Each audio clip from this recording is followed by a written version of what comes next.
Halo Pak Muhammad Faisal, selamat pagi. Selamat pagi Mbak Mantia. Apa kabarnya Pak Faisal? Baik? Alhamdulillah baiknya, agak sedikit batuk tapi nggak terlalu parah. Batuk ringan ya. Pak Faisal, ini diskusi kita pagi hari ini terkait soal mencegah defisit APBN. Ya. Nah, setahun lalu tuh di gedung BRI Pusat Dirjen Pajak mengeluhkan soal tax ratio kita yang baru 11%, di bawah negara ASEAN lainnya seperti Malaysia 16% dan Singapura 18%, kita cuma 11%. Nah, masalah perpajakan ini kan jadi salah satu hal yang sangat cukup signifikan ya terhadap kontribusi ke APBN gitu. Nah, menurut Anda apa sebetulnya upaya masif yang bisa ditempuh tuh untuk meningkatkan paling tidak tax ratio kita yang masih rendah ini? Ya, pada prinsipnya sebetulnya paling tidak ada dua yang sangat penting yang perlu saya tekankan yang menurut saya buat pemerintah. Yang pertama sekali untuk bisa para wajib pajak di Indonesia yang begitu luasnya ini kemudian percaya untuk bisa membayar pajak pada pemerintah itu membawa manfaat yang besar bagi negara, itu adalah masalah kredibilitas daripada pemerintah sebagai otoritas yang mengumpulkan pajak. Nah, kredibilitas ini penting karena ini permasalahan kepercayaan atau trust, karena sistem pengumpulan pajak di Indonesia itu kan pelaporannya itu kan sukarela, jadi bukan inisiasi pemerintah yang menjemput bola door to door, tidak. Tapi pemerintah mengharapkan rakyatnya atau wajib pajaknya yang melaporkan. Nah, artinya kuncinya adalah trust atau kepercayaan orang yang melaporkan dan membayar pajak itu menjadi sangat penting. Karena pemerintah mengandalkan pada inisiasi dari mereka. Kalau kredibilitas pemerintah bagus, nah otomatis kepercayaan itu tumbuh, otomatis para wajib pajak juga memiliki kecenderungan untuk mau membayar pajak. Itu yang pertama. Nah, yang kedua, kredibilitas katakanlah sudah bagus. Yang kedua yang terpenting adalah masalah proses atau prosedurnya, mudah atau tidak. Nah, kemudahan prosedur ini menjadi sangat penting karena sebagian besar masyarakat kita, wajib pajak kita, walaupun sertifikasinya itu gapnya besar, tapi pada umumnya kan tidak begitu terlalu tinggi tingkat pendidikannya, ya. Bahkan tingkat pendidikan yang tinggi pun itu cukup kesulitan untuk memahami permasalahan yang terkait dengan prosedur perpajakan. Nah, oleh karena itu kemudahan dalam prosedur perpajakan itu menjadi sangat penting, ya, untuk menghindari itu tadi orang yang sebetulnya ingin membayar pajak tapi karena rumit dan tidak gampang dimengerti, akhirnya tidak membayar pajak. Nah, jadi dua hal ini yang sangat penting menurut saya. Ya, dua hal ini bisa nih akhirnya membuat para orang yang harusnya wajib pajak, mereka melakukan kewajiban pajaknya begitu ya. Bisa meningkatkan tax ratio kita yang rendah. Saya ingat saat masih menjabat sebagai Menteri Keuangan, Bambang Brojonegoro menargetkan pada tahun-tahun mendatang tax ratio kita tuh bisa naik 2-3 angka dari sekarang menjadi 13-14% gitu.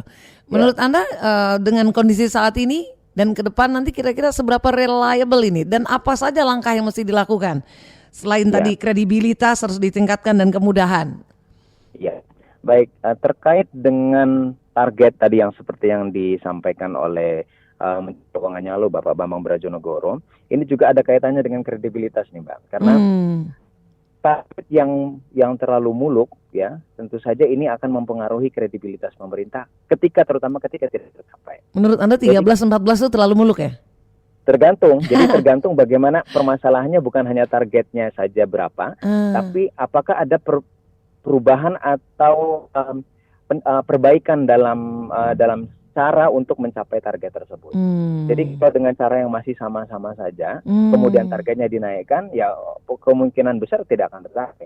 Tapi kalau kemudian targetnya dinaikkan, ada perubahan dalam hal sistem perbaikan dalam sistem pengumpulan dan sebagainya, ya kemungkinan bisa tercapai. Jadi target harus diikuti dengan effort yang juga lebih. Itu maksud saya. Dalam kondisi seperti sekarang, ya, kita tahu bahwa ada sekarang masih berlangsung ini program tax amnesty. Ya. Nah, program tax amnesty ini kalau kita ambil dari sisi positifnya, sebetulnya ini kan ada ada satu kesempatan untuk bagi pemerintah untuk membenahi sistem perpajakan, sekaligus juga memperluas basis pajak. Ya. Nah, perluasan basis pajak ini merupakan momentum yang baik bagi pemerintah untuk kemudian memperbaiki, ya baik dari sistem pengumpulannya, memberikan kemudahan dan juga dalam hal kredibilitas. Ya. Nah, karena kalau momentum ini tidak dimanfaatkan, walaupun sebetulnya basis pajak nanti akan lebih luas ya, karena yang tercatat yang masuk dalam sistem itu juga jadi lebih banyak. Iya. Nah, itu tidak akan kemudian bisa dalam jangka menengah atau panjang itu meningkatkan perpajakan secara signifikan jika tidak kemudian ada tindak lanjut dalam hal misalkan perbaikan dari sistem untuk memberikan kemudahan yang pertama sebagai reward atau carrot-nya, istilah kalau kita bicara stick and carrot. Nah, yang kedua stick-nya adalah dari sisi kredibilitas dari pemerintah yang harus dibangun, bahwa mereka bahwa pemerintah mengumpulkan pajak memang untuk dengan transparansi dan juga dengan akuntabilitas yang baik. Artinya ada aspek keadilan di sana, bukan hanya mengejar para wajib pajak yang sebetulnya potensi pajaknya kecil, tapi juga yang besar-besar. Dan justru yang lebih besar ini yang lebih difokuskan terutama bagi mereka yang selama ini mungkin bandel. Yes. Ya. Nah, ini keadilan itu PMA yang nggak bayar itu ya, PMA yang nggak melaksanakan tanggung jawabnya itu harusnya diusut juga ya. Betul. Ya, ini jadi proses keadilan ini penting sehingga bagi yang kemudian bandel atau mengumpul itu ditegakkan hukumnya, tapi yang Pak, tidak ketakutan. Betul Pak Faisal, ini terakhir ya. Tax amnesty ya untuk meningkatkan pendapatan APBN, paling nggak ada masukan dari sana, misalnya tercapai target 165 triliun tuh untuk 3 periode nanti. Nah, selain itu untuk perbaikan dan mencegah kita dari krisis keuangan negara atau APBN, apa sih yang bisa dilakukan misalnya untuk meningkatkan pendapatan tapi selain dari tax amnesty dari pajak ini, memperkuat fiskal kita, kira-kira ada nggak upaya? Kalau sekarang kalau sekarang kan ada mulai pengetatan pos-pos tuh. Ya, Presiden sudah mulai mengurangi anggaran ke daerah misalnya, kemudian anggaran di instansi-instansi gitu. Ada beberapa pos yang diketatkan gitu. Anda punya penilaian lain mungkin atau ada hal lain? Ya, memang bisa dari dua sisi. Pertama dari sisi penerimaan dan dari sisi belanja tentu saja. Dari sisi penerimaan, saya dari penerimaan dulu. Tax amnesty ini sebetulnya hanya awal saja. 165 triliun uang tebusan itu hanya awal, karena yang diharapkan sebetulnya lebih daripada itu adalah perluasan basis pajak sehingga pembayaran pajak itu meningkat ke depannya, ya. Nah, kemudian dari sisi belanja memang pertama efisiensi memang harus terus harus diperkuat ya. Pemantauan terhadap belanja negara yang selama ini tidak efisien dan tidak berdasarkan skala prioritas yang benar, itu harus kemudian terus dibenahi. Tapi jangan sampai kemudian pengetatan dari sisi belanja ini kemudian malah memberikan disinsentif bagi belanja yang sebetulnya kita butuhkan untuk mendorong ekonomi. Karena ini juga harus diwaspadai, karena dalam kondisi di mana perekonomian sekarang yang tidak begitu terlalu favorable, itu belanja pemerintah ini memberikan efek yang penting ya untuk mendorong perekonomian. Nah, jadi jangan sampai kemudian karena alasan untuk efisiensi, malah belanjanya menjadi konservatif.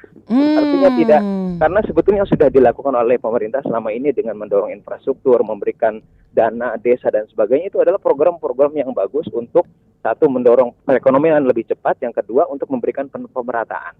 Nah, ini jangan kemudian sampai tertahan gara-gara misalkan melakukan efisiensi di kementerian lembaga sampai ke daerah, sampai mereka kemudian ketakutan untuk melakukan spending. Berarti Anda ingin mengatakan hati-hati pos-pos yang diefisienkan itu, hati-hati pilihannya ya, jangan sampai yang mengganggu. Oke, baiklah.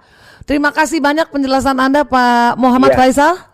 Sama-sama. Selamat pagi, sampai ketemu ya. Sukses buat Anda ya. Selamat pagi ya. Oke, baiklah demikian Muhammad Faisal, Direktur Riset Core, Center of Reform and on Economic Indonesia.